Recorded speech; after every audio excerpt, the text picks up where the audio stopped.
नमस्कार, आदाब, सत श्री अकाल। चैट विद सुरेंद्र वत्स के नए एपिसोड में आप सबका बहुत बहुत स्वागत है। पिछले 2 दिन से हम लोग हिमाचल प्रदेश में हैं। एक विश्वविद्यालय, एक ऐसी यूनिवर्सिटी जिसको आपको जरूर जानना चाहिए। आने वाले समय में डायरेक्ट सेलिंग से जुड़ा हर व्यक्ति उसके बारे में जरूर जानेगा, और वो यूनिवर्सिटी है सुलनी यूनिवर्सिटी, हिमाचल प्रदेश। देश की पहली यूनिवर्सिटी जिसने डायरेक्ट सेलिंग को पढ़ाना स्टार्ट किया, post graduation diploma in direct selling start किया।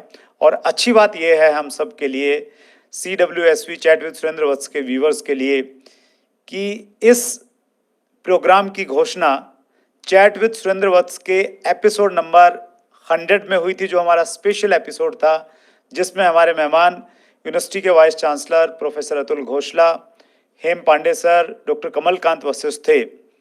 और अब जो हमने अनाउंस किया था चैनल पे कि कोर्स आने वाला है, और आपकी बहुत क्वेरीज आती थी कि कब आने वाला है, कब आने वाला है, वो आया। 1 साल स्टूडेंट ने पढ़ाई की और स्टूडेंट के एग्ज़ाम हो गए हैं।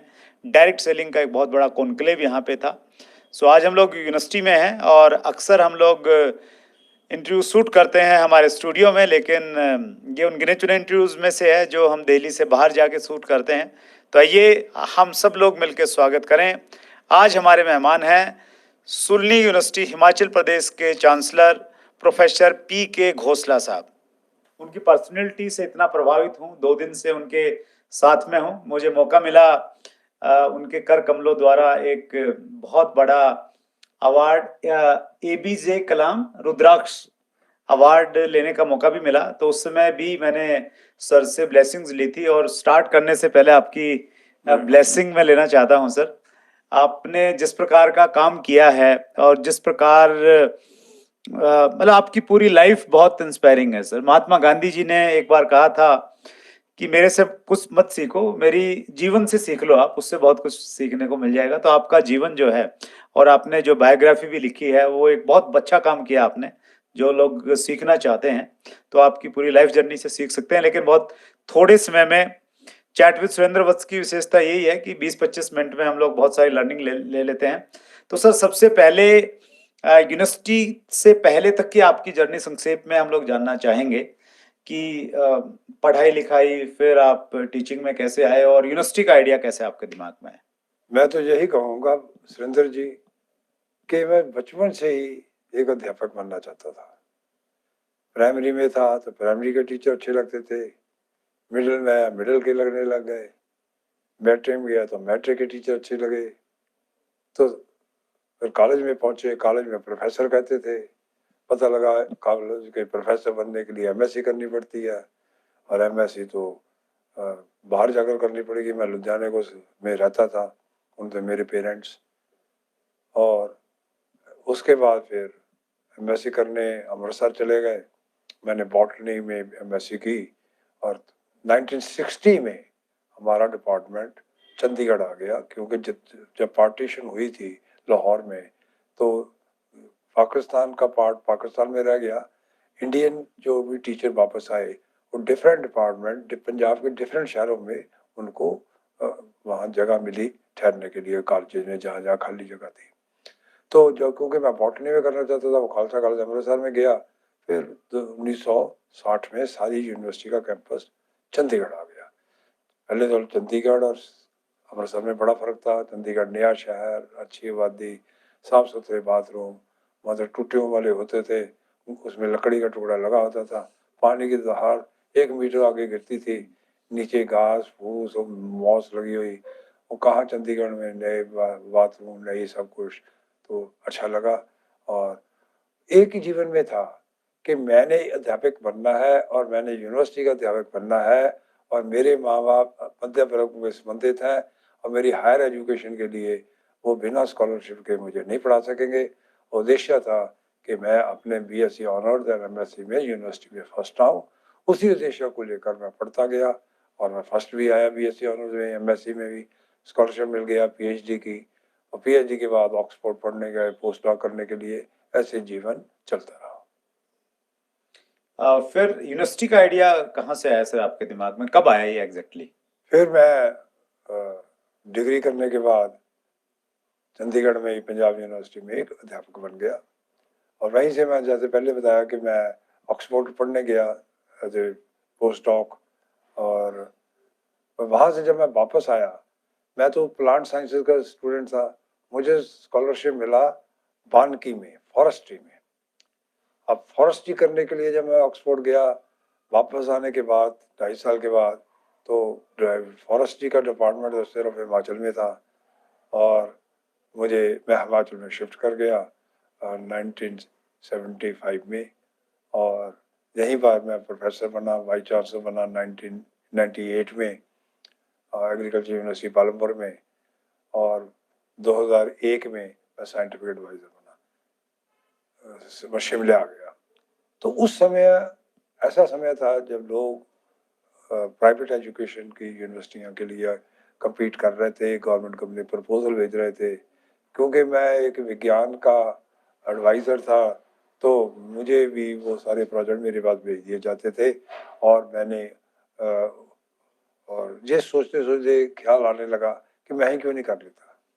मैंने अपना प्रोजेक्ट डेवलप किया और सरकार के पास गया, तो जान-पहचान भी थी क्योंकि गवर्नमेंट में मैं 3 साल रह रहा था, 3 साल से। तो उस वक़्त धूमल साहब मुख्यमंत्री थे, उन्होंने पूछा कैसे आए? जब मैंने उनको बताया कि एक गरीब प्रोफ़ेसर को यूनिवर्सिटी देके देख लो, मैं वादा करता हूँ ये यूनिवर्सिटी आपको कभी धोखा नहीं देगी, और रात दुगनी वो तरक्की करती रहेगी, और हमारा एक ही मिशन है कि इसको एक संसार के उच्च कोटि के विश्वविद्यालय बनाएँ।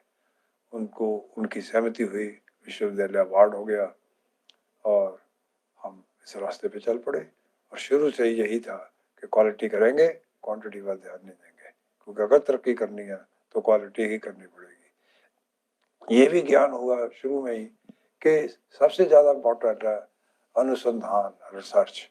बाकी काम तो सब कर लेते हैं, teaching, learning, this that, university students, all those things, पर रिसर्च एक मुश्किल विषय है, और उसमें सारे टीचर्स को मोटिवेट करना।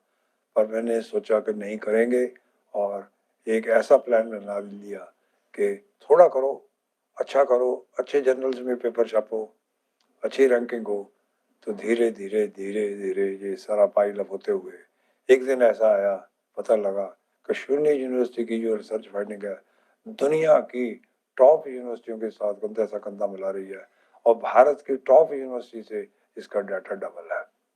तो बड़ी प्रसन्नता हुई, उसी रास्ते पे अभी भी चल रहे हैं, और आगे का उद्देश्य ये है कि हम 12 वर्ष बीत चुके हैं, अगले 6 वर्षों में हम दुनिया की यूनिवर्सिटी से आगे कैसे निकल सकते हैं। मैं 82 वर्ष का हूँ, इसी उद्देश्य से भगवान से यही प्रार्थना करता हूँ कि मुझे 6-8 साल और दे, ताकि मैं अपने उद्देश्य में सफल हो सकूँ। That's great sir, wonderful. और सुलूनी मेरे ख्याल से वर्ल्ड की टॉप 200 यूनिवर्सिटीज में आ गई है, उसके लिए आपको बहुत बहुत कॉन्ग्रेचुलेशन सर। वो हमारी यूनिवर्सिटी इम्पैक्ट फैक्टर के में जो पैरामीटर होता है, what is the impact of the university on people and how it is contributing to the society, उस पैरामीटर में 200 यूनिवर्सिटी में आ गई है। और वो टाइम्स हायर एजुकेशन एक रैंकिंग सिस्टम है, उसमें ज़्यादातर 2 रैंकिंग सिस्टम है, एक को टाइम्स हायर एजुकेशन कहते हैं, दूसरी को क्यूएस कहते हैं। तो टाइम्स हायर एजुकेशन में क्योंकि वो रिसर्च बेस्ड है, उनकी रैंकिंग ज़्यादा रिसर्च को नंबर है, तो उसमें हमारा 200 नंबर है, और उसमें भी हमें आशा है कि आगे को और आगे जाएंगे। जो दूसरी क्यूएस में, उसमें भी हमारी तरक्की होगी। जहाँ तक भारत की रैंकिंग का कंसर्न है, हमारा कई कई वर्षों से हम अड़े हुए थे 101 से 150 के बीच में। पिछले वर्ष हमारा फर्स्ट 100 में नाम आ गया, हम 89th हमारा रैंक है। इस वर्ष की रैंकिंग मैं आज तो नहीं बता सकता, 15 तारीख को हुई, अनाउंसमेंट हुई है कि 15 तारीख को 11 बजे उसकी रैंकिंग का पता लगेगा।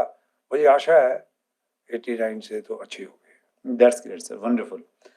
सुलोनी यूनिवर्सिटी ऐसी पहली यूनिवर्सिटी बनी है सर पूरे देश में जिसने डायरेक्ट सेलिंग के ऊपर में, हाल ही के डायरेक्ट सेलिंग के ऊपर में रूल्स अभी आए हैं दिसंबर 2021 में, लेकिन उससे पहले ही आपने एक बहुत डेयरिंग डिसीजन लिया कि post graduation diploma in direct selling शुरू करना है, तो उसके पीछे क्या विज़न था? वो साहस था, विज़न था, कि क्रेज़ था, क्या था सर? देखिए, पहले तो जब मुझे ये पता लगा कि भारत की हम पहली यूनिवर्सिटी होंगे जो डायरेक्ट सेलिंग का जो विषय है वो शुरू करेंगे, तो मुझे बड़ी खुशी हुई कि काम जीवन में ऐसे करो जो दूसरे ना कर रहे हों। तो एकदम मैंने एज ए इसको चांसलर परमिशन दी। दूसरा मैं ये भी सोचता था, जब मुझे ये भी बताया गया बहुत पहले कि होता क्या है, मेरी समझ में मोटे शब्दों में ये हुआ कि एक मैन्युफैक्चरर चीज़ बनाता है, बीच में ट्रेडर होता है और बाद में सप्लायर होता है जिसके पास जाते हैं कंज्यूमर मार्केट से खरीदता है।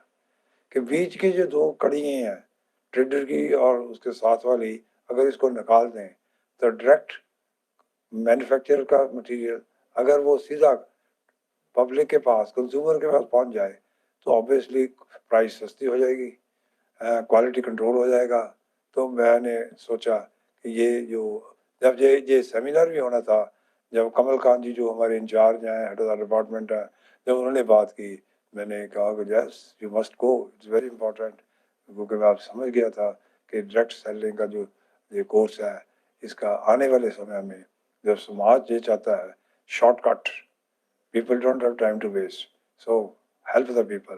तो यही सोचते हुए कि कितना थोड़े पैसे से हम कैसे बचत कर सकते हैं। आज का ज़माना है, क्योंकि मैंने तो यूनिवर्सिटी जो बनानी शुरू की, पैसे नहीं थे और हर जगह ये देखते थे। अब हम केमिकल्स खरीदने होते थे रिसर्च के लिए, हम बाहर जाते थे, चंडीगढ़ जाते थे, और देख लो इतने ओहदे के ऊपर रिटायर होने के बाद भी, क्योंकि पैसे ना होने के कारण हमने एक एक पैसा बचत करते हुए इस विश्वविद्यालय को खड़ा किया। अब क्योंकि ये चल पड़ा है, अब वो बातें रुक गई हैं, अब दूसरी समस्याएं हैं। अब तो देखते हैं कैसे इसको आगे लेकर जाना है, कैसे दुनिया की टॉप यूनिवर्सिटीज में आना है। That's great sir, wonderful. इसके लिए सर पूरी डायरेक्ट सेलिंग इंडस्ट्री हमेशा ऋणी रहेगी आपके आपके विजन की, कि उस विजन के साथ में आपने स्टार्ट किया। और पहला बैच ऑलरेडी कन्वर्ट हो आपका गया। हो गया है, जिसमें 26 स्टूडेंट थे आई थिंक। सेकंड बैच के अभी तो लिए एडमिशन जारी है। सेकंड बैच के लिए एडमिशन जारी है। अभी कितनी सीट्स हैं सर? 40 सीट्स। 40 सीट्स।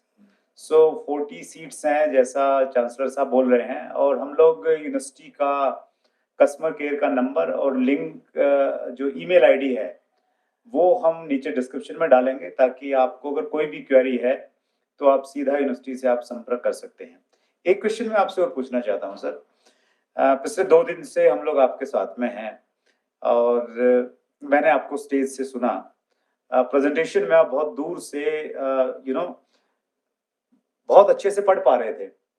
वो मुझे बहुत क्लिकिंग किया, और मुझे उसी समय लगा कि मैं सर से ये क्वेश्चन ज़रूर पूछूँगा। आपकी आई साइट बहुत अच्छी है, चलने में आपको कोई प्रॉब्लम नहीं है, एनर्जी लेवल आपका बहुत अच्छा है, सुनने में कोई इश्यू नहीं है आप में किसी भी तरह का।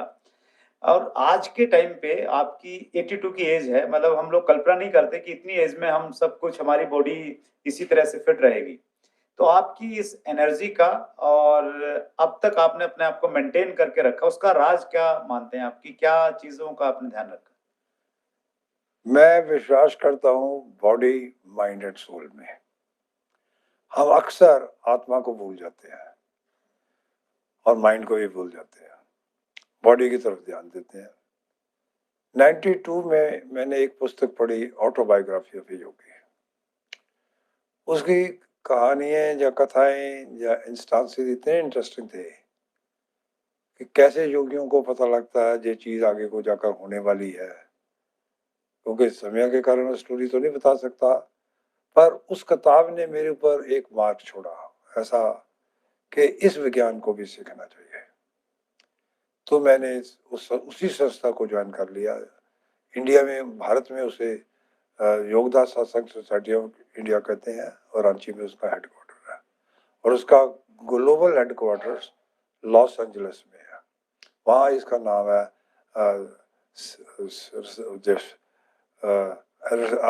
SRF, that is the fellowship.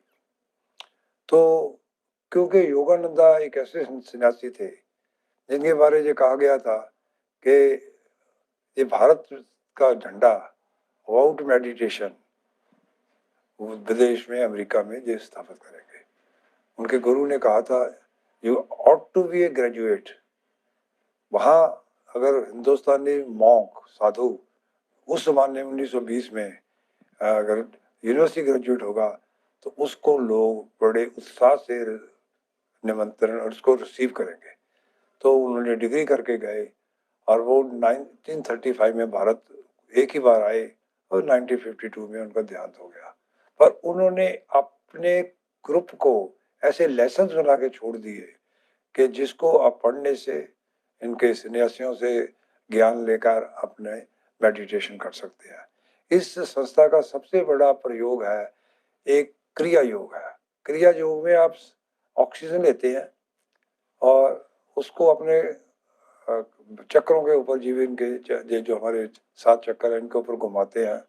Inhaling offering to exhaling, exhaling offering to inhaling.